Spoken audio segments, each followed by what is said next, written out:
Kenya Railways is targeting industries and farms along the railway in its revival plans as it looks to restart operations to Kisumu this December. Kenya Railways Managing Director Philip Mainga says besides passengers, the parastatal has rehabilitated most dormant siding lines that used to evacuate cargo from factories in the western region, such as national cereals and produce board stores and sugar factories.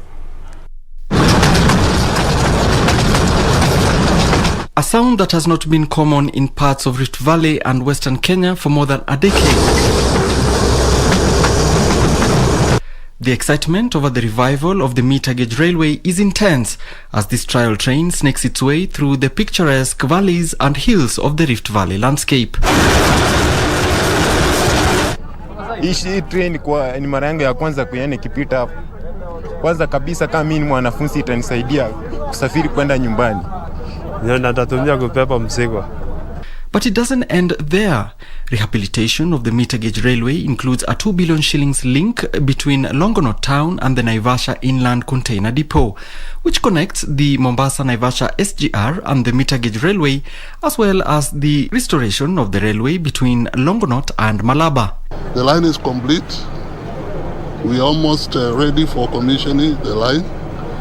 But we have a few logistics that we are taking care of, and we believe by December, as we have already said, we'll be able to land the first train from Nairobi to Kisumu.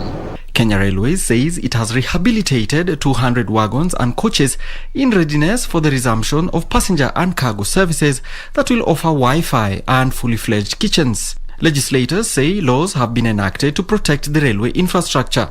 This one falls directly under the Ministry of Finance, Treasury, and directly under us. So it will be easier for us to set up certain laws. We are going to review the Railway Act.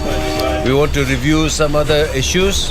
The Public Finance Management Act needs to be reviewed. We should also try to have rail in the rest of the country.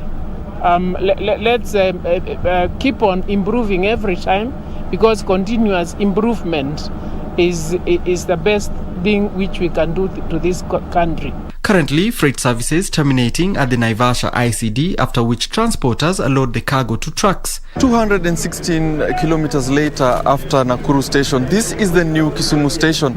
It's a separate one built from scratch. The other passenger station that used to serve this line is in the port area, and Kenya Railways tells us it was incompatible with passenger services. The ride from Nakuru to Kisumu at a maximum speed of 80 kilometers per hour on some sections on this day took us 7 hours.